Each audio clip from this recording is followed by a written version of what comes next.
This was the scene in Charlottesville, Virginia last night. Anti-racism activists took to the streets. They marked 1 year since violent clashes erupted during a Unite the Right rally in the city.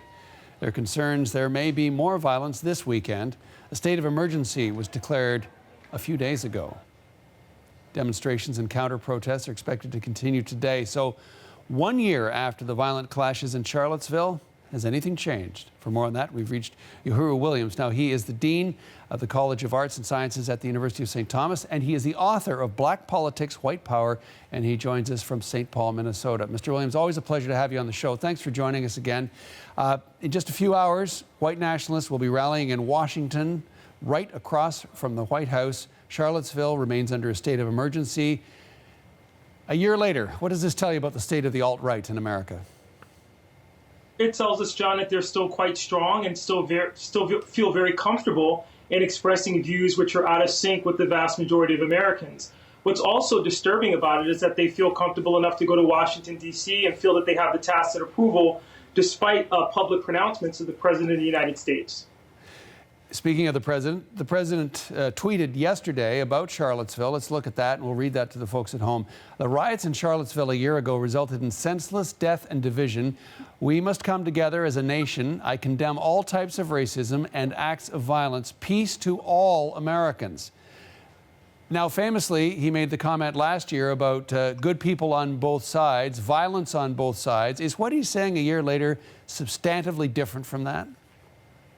It's substantively different. The problem is it's a year too late, John. Unfortunately, if the president had come out with this type of condemnation of the violence last year, perhaps the alt-right wouldn't feel as empowered and emboldened as it does now.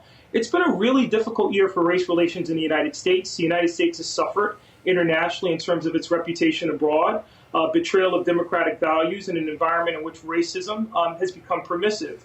And the president's tweet yesterday about Charlottesville a year later does nothing to address any of that, and in fact points to the hypocrisy of the White House in dealing with these types of issues. Okay, but forgive me if I play the cynic here for a moment, but he refers to all types of racism. Could there not be something in that a member from the alt-right could take away and say he's treating everyone equally?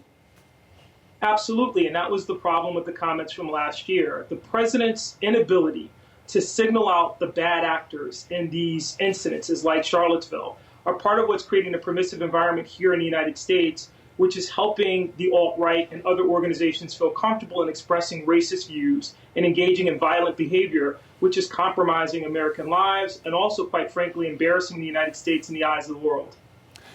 This also a week, or in the last week and a half, where he has made comments about the intelligence of Don Lemon, a black anchor on CNN, LeBron James, and about the NFL players yet again. So one tweet, as you say, doesn't go far enough soon enough, but everything else in the president's discourse is tinged with race and targeting groups.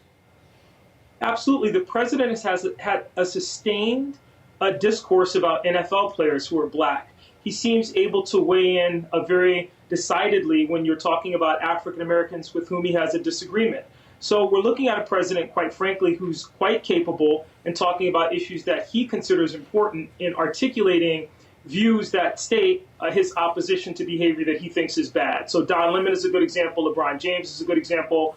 But when it comes to a full-throated defense, or better yet, a condemnation of violent behavior on the part of the alt-right, on the part of white supremacists, we find a president who's impotent. And that's a problem. And it's a problem that, quite frankly, African Americans and other groups are suffering with as we talk about various issues from police violence to the alt-right to immigration in this country.